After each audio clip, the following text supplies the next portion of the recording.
now. And I'd like to welcome you to John, my good friend, my old friend, good friend, John Breckenfeld. He's going to present on using music and movies to infuse cultural content into ELT classrooms. So take it away, John. Thank you so much, David, and it's great to see everyone here. I will be introducing the Easter egg a little bit later in the presentation.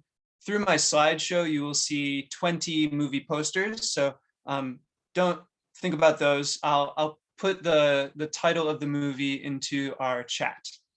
And welcome to the National Conference, everyone. I'm very happy to be presenting today. I'll go to my slideshow now. And we will have a few times throughout the presentation where we can do some Q&A discussion together.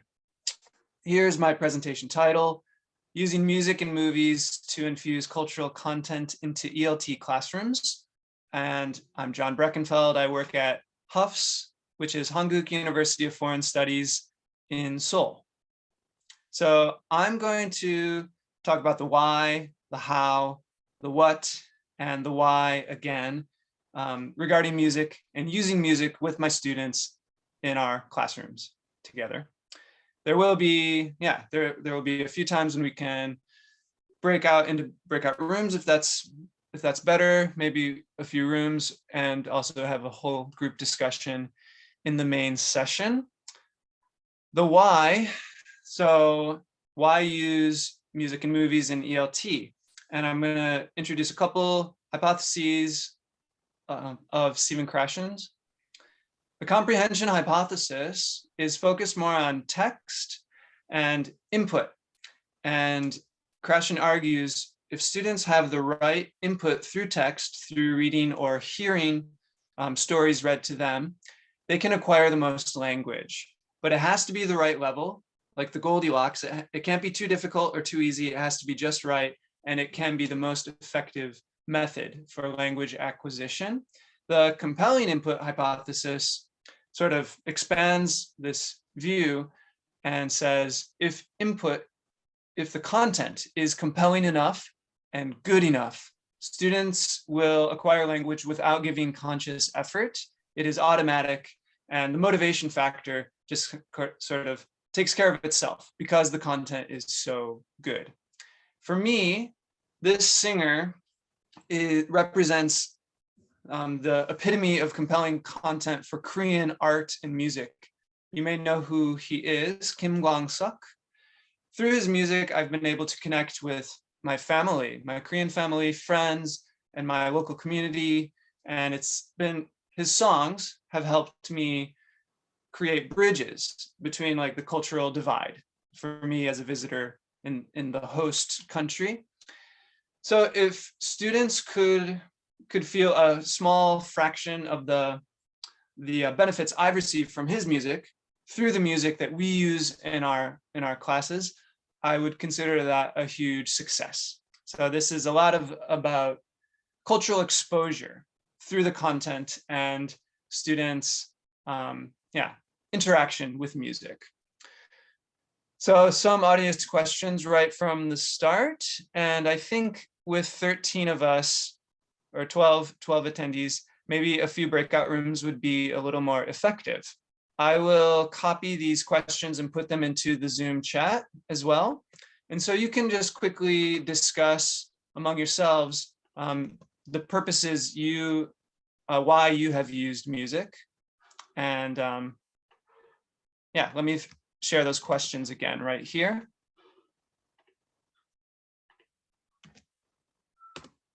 And so I think, during a breakout session, you can still see the chat.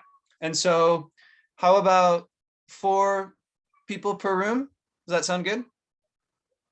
Everyone? Okay, we'll go for 5 minutes, all right? We'll try 4 people, 5 minutes, and discuss these questions together. And okay, I'll create the rooms randomly. Just join your room, and I'll see you back here in 5 minutes. 4.5. That should be enough. Okay, see you soon.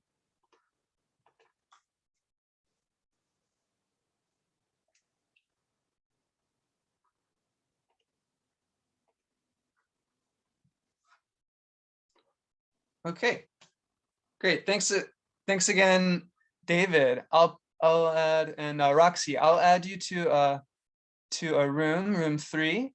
We just went into breakout rooms, and I'll share the chat questions, the discussion questions with you again, Roxy. Music or movies. Okay, all these questions we just discussed.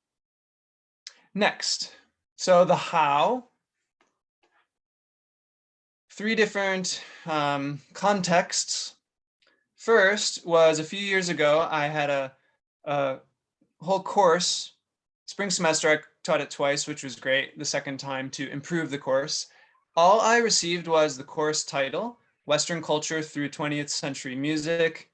I'm from the US originally, so it kind of became a history of rock course. And I got to do everything. I was required to do everything, creating the whole syllabus, lessons from week to week, and all the assessments. And I'll share a few more examples of what music we used for those classes. Also, at my previous university, I did OST study special activity lessons. So OST in Korea is what people used for the soundtrack or original soundtrack. Everyone just says OST. So these lessons were standalone lessons that happened once a week.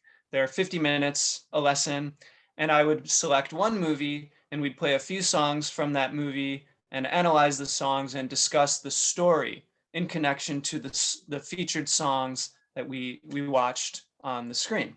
So I got a lot of good ideas from both of these different contexts, which I've continued to use for the past few years, and mostly through homework assignments. And I'll share many details about what we have been doing, what I've been doing with my students at my current job, especially during the pandemic, the past 3 or 4 semesters.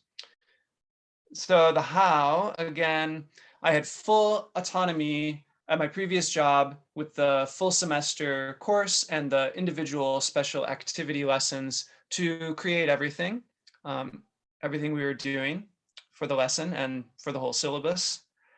I stumbled upon the Disney song formula, and I'm going to explain this in detail because it kind of became the foundation of how I have been using music recently, and taking other content and putting it into the same structure or the same formula.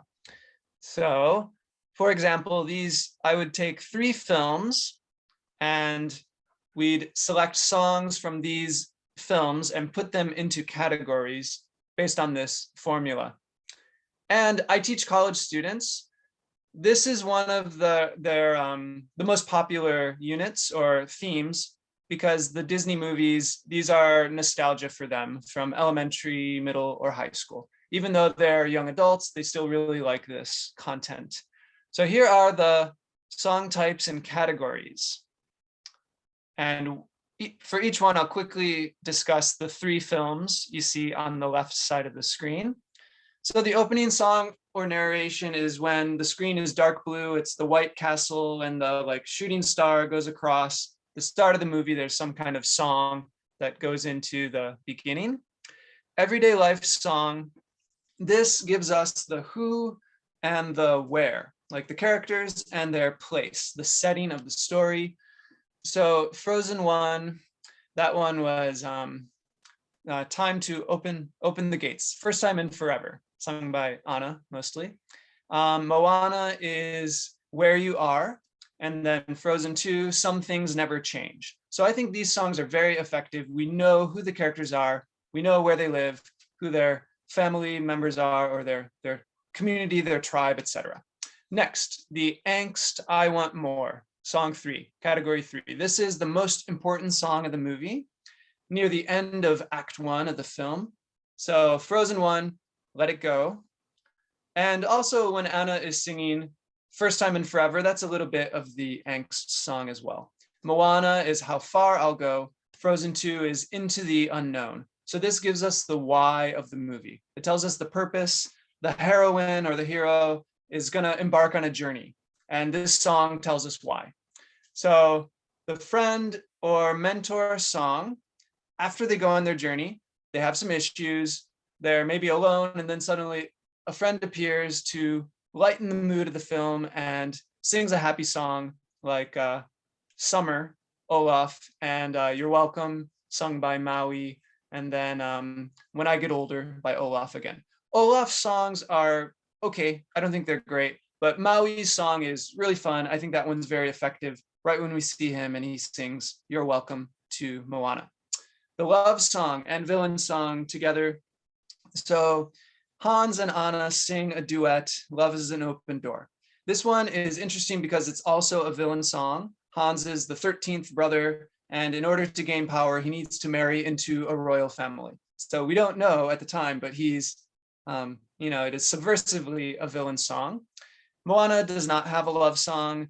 It does have a cool villain song when they're at the bottom of the sea and the big crab sings Shiny. And Frozen 2 would be Lost in the Woods with Kristoff and his reindeer, Sven. The resolution song is near the end of Act 2 or the beginning of Act 3, the climax of the movie where the heroine knows what to do and goes back home to save the day. So that would be when Anna and Elsa meet each other in the ice castle and they sing da da da da da. Arendelle's in deep, deep, deep, deep snow. Let's go home, save Arendelle. Moana would be with her mother, her grandmother, appearing as like a vision, and she also realizes I need to go home and save my island. Frozen 2, the one where Elsa is singing to her mother, Show Yourself. And that one I think is probably my favorite song among all of these. It's very effective, sort of ties together both stories, Frozen 1 and Frozen 2. So the finale is at the end of the movie that goes into the closing credits.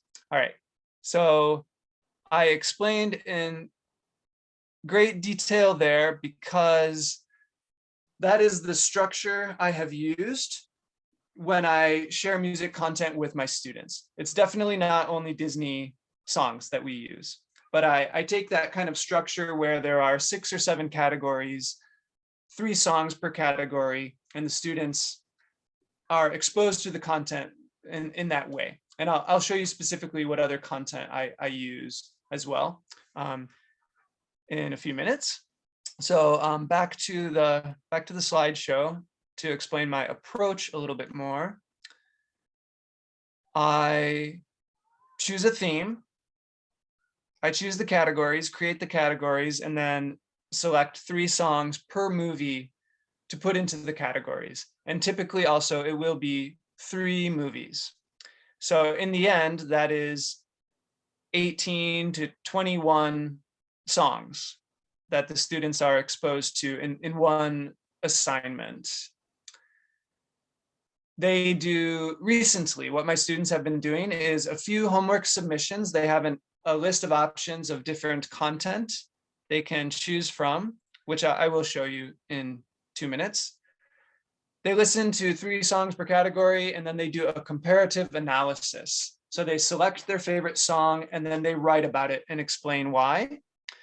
So again, if they're listening to the category 3, the I Want More song, they choose, do I like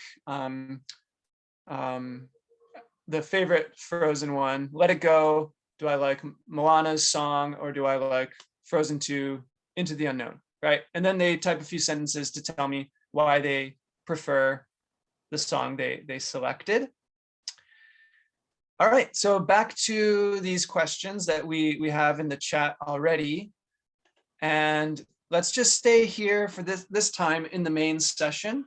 Take a look over in the chat box so you can see those questions you discussed a few minutes ago. Does anyone have any comments from your first breakout session? Or does anyone at this point, do you have any questions for me?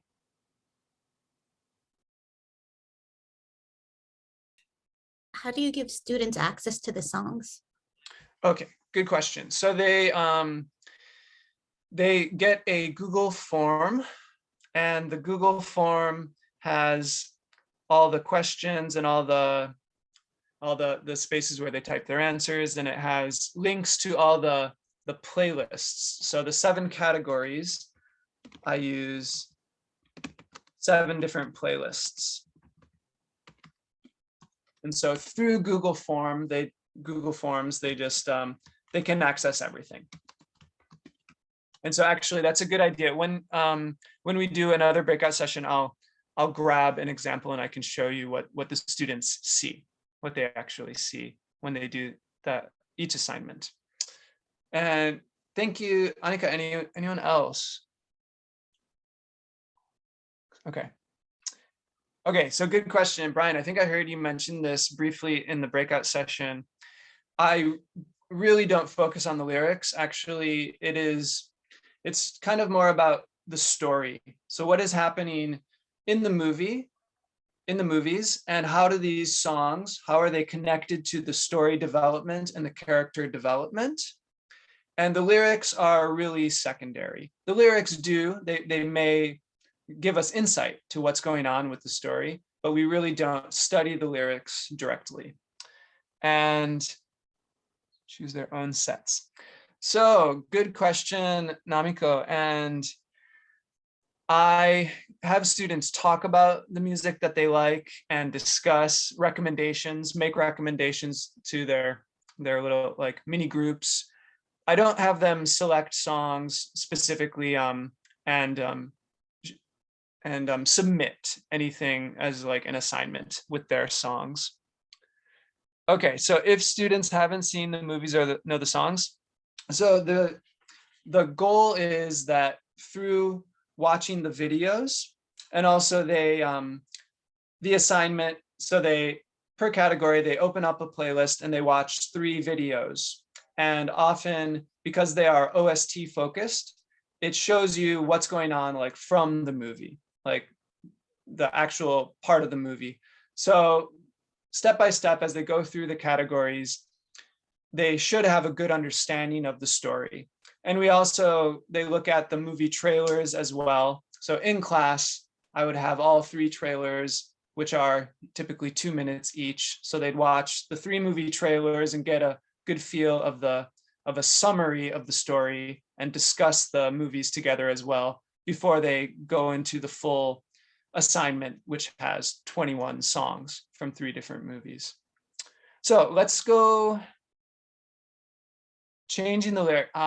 So these are really creative ideas, like song lyric continuation, like what happens next. And I haven't gone there, not yet.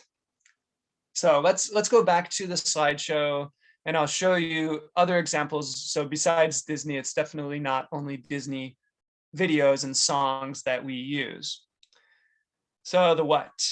I'm going to do this kind of fast because it is quite a bit of materials you're going to be seeing. And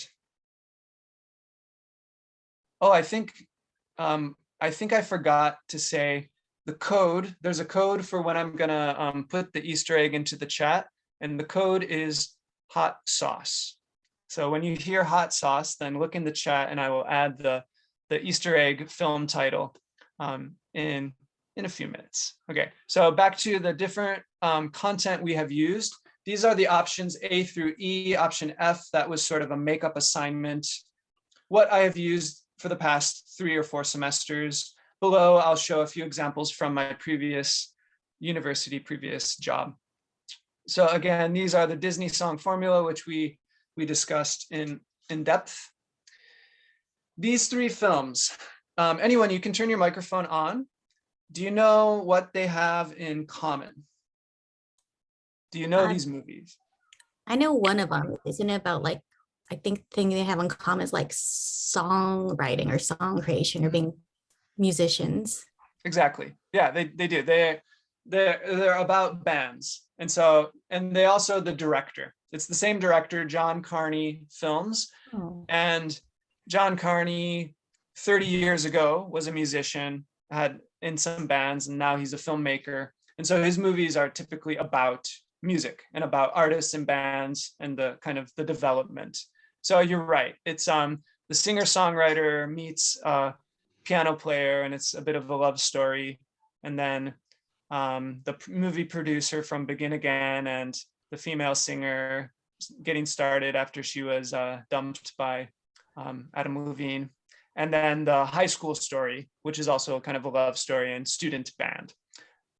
Next, similar sort of theme, That Thing You Do, Frank, and A Star Is Born. These ones, I call this category the artist, band, or journey. And here, the genres are quite different. That Thing You Do is like set in the 60s. It's kind of a Beatles style band. Frank is really indie and quirky and odd, black comedy or dark comedy. And A Star Is Born is a little more famous. You might know this one. So typically students maybe know one or two of these movies, and they know the hit songs. They know Falling Slowly, and they know the Lost Stars song from two of these movies. These ones, they might know A Star Is Born. So maybe they know one of these movies, or maybe zero. So it is, yeah, the intention is that through doing the assignment, they'll have a very firm grasp of the overall development of the story and the music, because they hear 7 songs per movie. Next, very, very popular genre in Korea. You probably can tell by the posters. Movie musicals. This one is reverse. We have 6 Mamma Mia 2 films. And so I select 3 or 4 songs per movie. Usually it's 3 movies and 7 songs, but this way it's kind of reverse. So the advantages of OST study, they use original song content. Almost all the songs from these films were created specifically for the movie. And so what that means, they are directly connected to the story arc and the story content of the films. And they tell us about the characters as well. And yeah, we use YouTube so they can see the characters on screen, often performing or singing in the movies. And yeah, these are all the advantages. Very, very useful. So this is not OST. This is a different assignment I created. I called it the umbrella songs without a chorus. So different songs that they don't have a chorus at all, or they're doing something creative or something unusual in place of a more traditional chorus. I created 6 categories here, and just a few details of these different categories. The metamorphosis is like a rise of energy, an instrumental or vocal crescendo. The jazzy groovy category has a repetitive strong song structure. Melodic vocalizing, songs that use like oohs or ahs or in place of lyrics in the chorus. The funky vibes is another like structural pattern. Powerful poetry, kind of self-explanatory. And the energizers, another song structure pattern. Here are the titles. So there are 18. Take a look for a few seconds at all of these. You might recognize a few. Students typically know 3. They know La Vie en Rose, they know Uptown Funk, Bruno Mars, category 4, and they know Bad Guy, Billie Eilish. So 3 songs out of 18, that means 10 or 15 of them are new. So it's a lot of new song exposure they haven't seen before. I intentionally selected 9 female artists and 9 male artists to have balance. And the video content as well, it's a balance of live performances, artist created music videos, and also some YouTuber created like photo montages set to songs. This one was really fun to have a huge variety of genre and different artists as well. And one more. This is a homework makeup assignment option. What do these movies have in common? Anyone?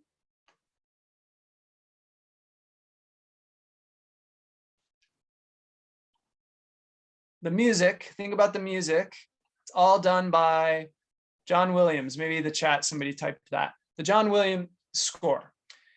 So this is kind of my nostalgic category, movies from the 80s and 90s. And students all know Harry Potter. They know a lot of these songs. There's kind of like a winter theme or holiday theme, and Star Wars, Jurassic Park, famous instrumental theme music. A few others. These 6 artists, very tragically, they have something in common. Anyone know what connects these artists? The age. Suicide. Right, suicide is part of it. Their age. Thank you. I heard someone say their age, the 27 Club. Tragically, they all passed away. They all died young, often violent deaths as well. Suicide, perhaps murder or drug abuse or overdose, or alcohol as well. So this content I used with my previous class in the History of Rock course. And just a quick story, how this is very compelling content. Students really enjoy this. Robert Johnson in the top left, he was alive in the 1930s, or he died in the 30s, and he wanted to play guitar. So he tried. It was noisy. He caused a racket. People didn't like it. So he went away from his hometown, and a few years later he returned and he played blues guitar like no one had ever heard before. And so according to the Crossroads myth, Robert Johnson went to the crossroads in the country, middle of nowhere, made a deal with the devil, sold his soul in return for blues guitar mastery. All right, so this is the kind of intro you can explain to get students sucked into these mysterious figures. And their music as well, excellent music. So this is really, really good content, a lot of meat for the students to kind of chew on. 4 other examples. These 4 artists all sang the Star Spangled Banner: Jose Feliciano, Jimi Hendrix, Marvin Gaye, and Whitney Houston. This is a huge variety of performances and styles. So it's really interesting to do the comparative analysis here and give a little historical background as well. So very quickly, Jose Feliciano played at a World Series baseball game. The band stood in the back and did not play. He just played his own guitar and sang alone. And there was such a controversial response. He was essentially blacklisted for several years, and he couldn't play music in the US because people got so upset that this man is playing our national anthem in such a strange way. Next, so here's all the music that I just showed you, and some advantages. So a song structure for songs without a chorus, the structure analysis, huge variety of genre and artists, and new content exposure. 10 or 15 of the songs were new for the students. Song structure categories again, this time with John Williams, there's continuity of the genre and the artist, and some nostalgia for the students and probably for the teacher.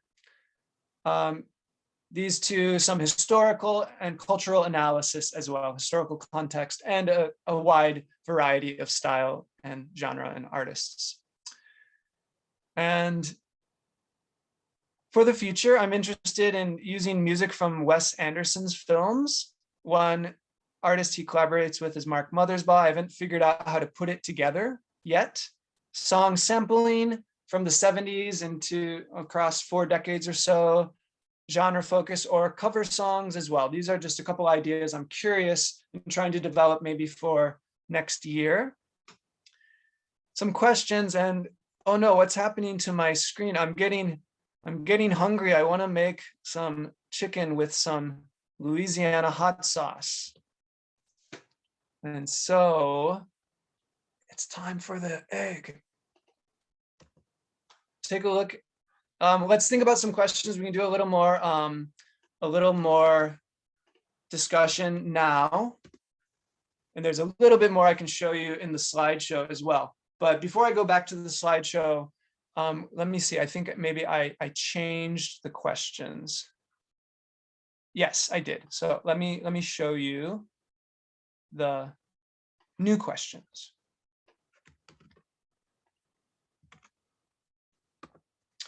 Okay, so any questions about what I showed you, all the target content, which content has been effective for you, or any new ideas that you have right now, content you would like to try?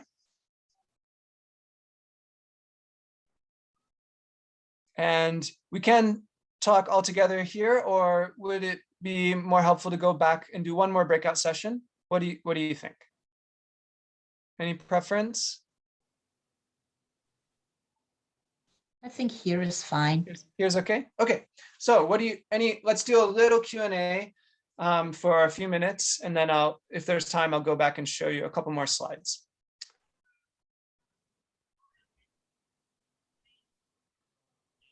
Any questions right now? How do you incorporate the language practice? Okay, so that's in the slideshow, I talk about the why again, and that's a weakness, I think. The language practice would be when we are all together, and I introduce the topic options, and then we view the movie trailers together, and then students discuss what they see, what the options are. So it's not specific enough, I guess. Like that could definitely be improved. It's kind of a storytelling approach. And again, the language practice, they give me written feedback about their preference, and they explain why they prefer song A, B, or C. And so it is much more content focus and cultural kind of exposure than specific language practice, which is a weakness, I think. And okay, the continuity. Okay, so Brian, by that I just meant the continuity of the style more, because it's John Williams' instrumental. In those cases, there are no song lyrics, so it's sort of a continuity of like theme or music style. Any other questions?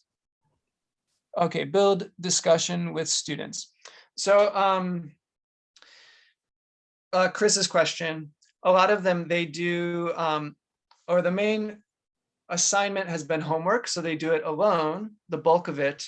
But when I introduce the homework options in class, then we take 20 or 30 minutes and discuss either, and because we have different assignments, so they're talking about option A, B, or C, and we can discuss which one you have already done, give your team like a review of option A, and then also option B, what do you think about it? What do you expect? So just a discussion of the different topic options.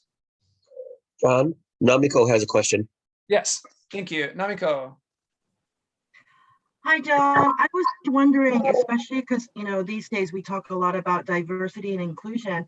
I was wondering if there was a way to make a link between between Western music and then what's happening like currently, like in your context or in our context. For example, 27 Club, like, is there a way to kind of also integrate some of the artists that have recently, committed suicide in Korea or like in Japan or wherever our contexts are, so that kids can make more of a connection between what's, music, entertainment, and then their own lives as well. Right. So that's a really great question. I used those lessons several years ago.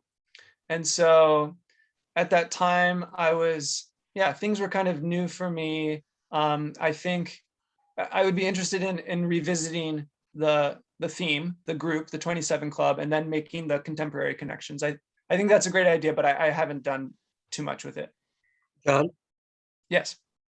One of the things that is happening right now I'm in Japan, and that is many universities are suffering suicides by students.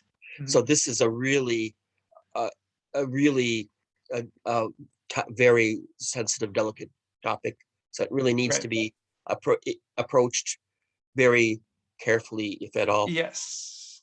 That's definitely a very good point. Every semester with all my students, I reference their student resources like mental health support on campus and student services they can access. So but as far as like lesson content, just recently I have not used the 27 Club, for example. It's been a few years since I used those materials. Let me show you a couple more things just for the future, and also a couple short 20-minute mini lessons that you may consider. The other things I've shown you maybe have a bigger scope of like time requirement. So just a couple more slides here, and then we'll wrap it up.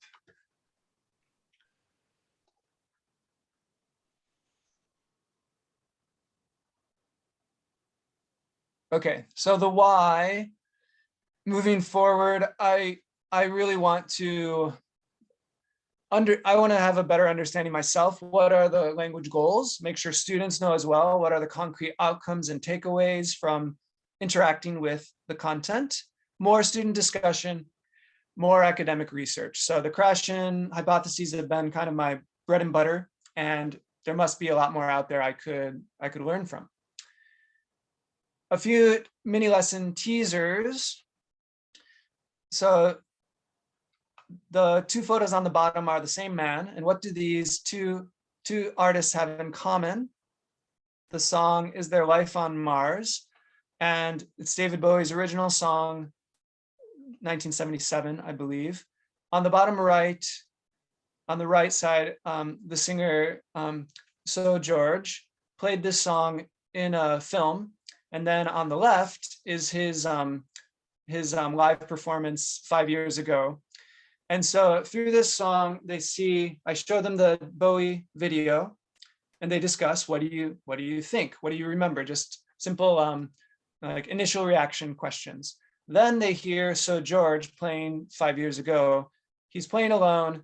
He sings in Portuguese. So the lyrics are really, really kind of secondary. The English lyrics that Bowie is singing, you can think about them. They're a bit strange. We don't focus on them. It's more of the mood. What is the mood and the energy, and what are the major contrasts of these two different performances? The original and then this cover version that's sung in a different language. So this one's really fun. The lesson can take 15 or 20 minutes, showing them two different videos.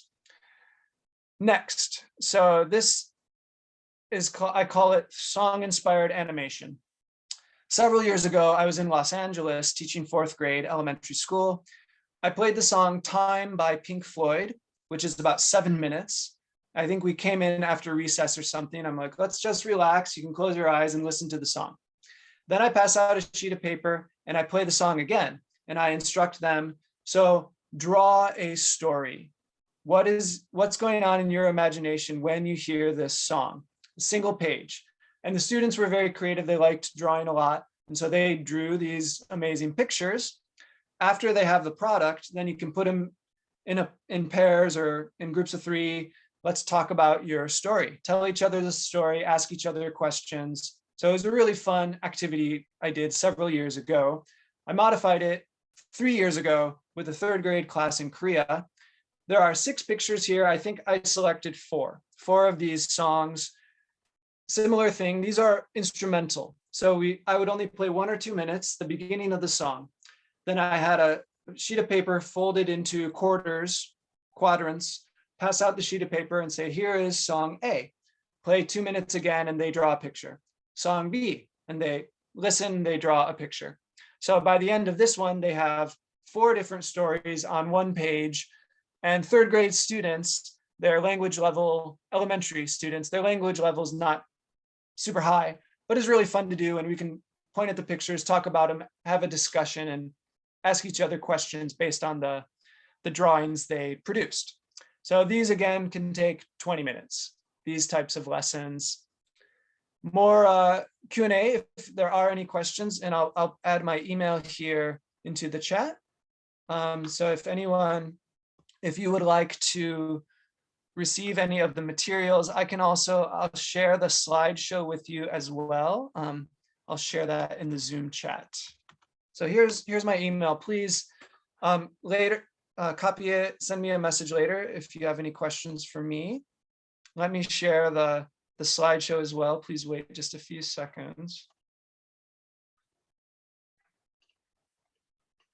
Here is my slideshow from today.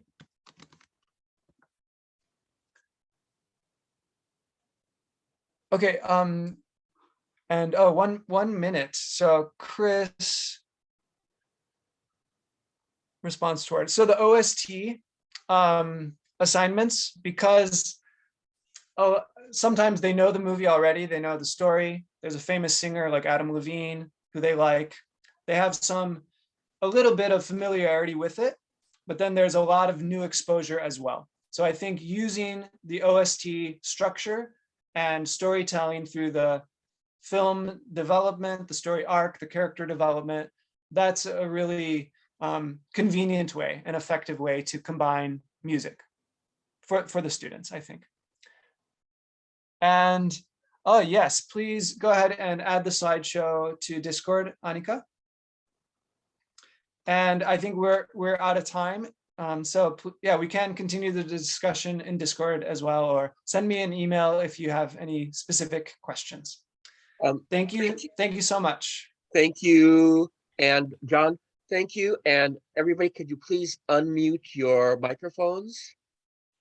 And let's give him a warm round of applause and thanks.